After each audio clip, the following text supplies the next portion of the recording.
नमस्कार, मैं हूं राधा राणा और आप देख रहे हैं आर्यभट्ट टाइम्स। प्रधानमंत्री नरेंद्र मोदी की बहुप्रतीक्षित बिहार दौरे को लेकर अब एक बड़ा अपडेट सामने आया है। पीएम मोदी अब 30 मई नहीं बल्कि 29 मई को बिहार पहुंचेंगे और दौरा इसलिए भी अहम माना जा रहा है क्योंकि ऑपरेशन सिंदूर के बाद उनका पहला बिहार दौरा होगा और जिस अंदाज में तैयारी चल रही है उससे साफ है कि इस बार पीएम मोदी बिहार से बड़ा संदेश देना चाहते हैं। प्रधानमंत्री मोदी इस दौरे पर 2 दिनों तक बिहार में रहेंगे।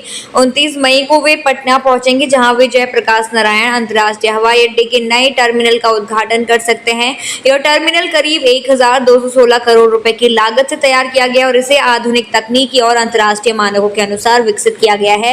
यह प्रोजेक्ट राज्य के इंफ्रास्ट्रक्चर को एक नई दिशा देगा। पटना एयरपोर्ट का विस्तार लंबे समय से चर्चा में था और अब जब प्रधानमंत्री खुद इसका उद्घाटन करने पहुंच रहे हैं तो ये इवेंट राजनीतिक और विकास दोनों ही नजरिए से काफी महत्वपूर्ण हो गया है। इसके अगले दिन यानी 30 मई को पीएम मोदी सासाराम के विक्रमगंज में एक विशाल जनसभा को संबोधित करेंगे। बताया जा रहा है कि ये रैली लाखों की भीड़ जुटाने वाली होगी और यहां से पीएम मोदी लोकसभा चुनाव के बाद अब सीधे विधानसभा चुनाव के लिए बिगुल फूंक सकते हैं। जी हां, विक्रमगंज की और रैली न सिर्फ राजनीतिक दृष्टिकोण से बल्कि राष्ट्रीय सुरक्षा के मुद्दों पर भी खास रहने वाली है क्योंकि माना जा रहा है कि पीएम मोदी यहां आतंकवाद के खिलाफ सख्त संदेश देंगे।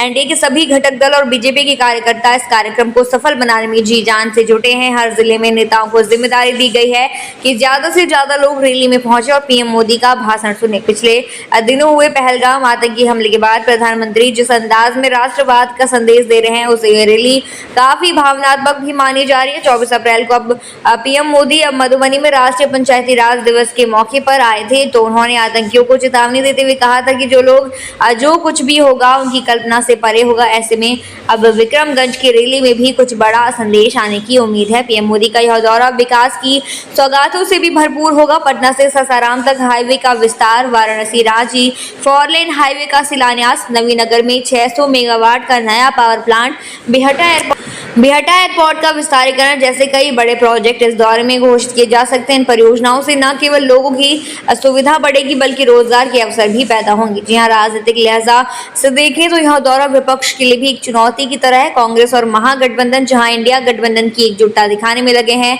वहीं एनडीए इस दौरे को शक्ति प्रदर्शन की तरह देख रही है। अक्टूबर नवंबर में विधानसभा चुनाव संभावित है और ऐसे में प्रधानमंत्री का यह दौरा एनडीए की चुनावी रणनीति का अहम हिस्सा बन गया है। जी हां, कहा जा सकता है कि पीएम मोदी का यह बिहार दौरा न केवल नई परियोजनाओं की नींव रखेगा बल्कि राजनीतिक लिहाज से भी और बहुत कुछ तय करेगा। जनता को यह दिखाने की कोशिश की जा रही है कि एनडीए गठबंधन बिहार को विकास की पटरी पर लाने के लिए प्रतिबद्ध है। अब देखना होगा कि इस दौरे के बाद महागठबंधन की प्रतिक्रिया क्या होती है और क्या विपक्ष इस राजनीति को जवाबी हमले में बदल पाएगा या नहीं। फिलहाल बिहार की सियासत गर्म है, जमीन पर हलचल तेज है और पीएम मोदी के दौरे ने चुनावी माहौल को और भी धार दे दी है। आप क्या सोचते हैं इस मुद्दे पर, हमें कमेंट सेक्शन में जरूर बताइए और बने रहिए आर्यभट्ट टाइम्स के साथ ही चैनल को सब्सक्राइब करना न भूलें और हमारी फेसबुक और वेबसाइट के साथ भी जरूर जुड़ें।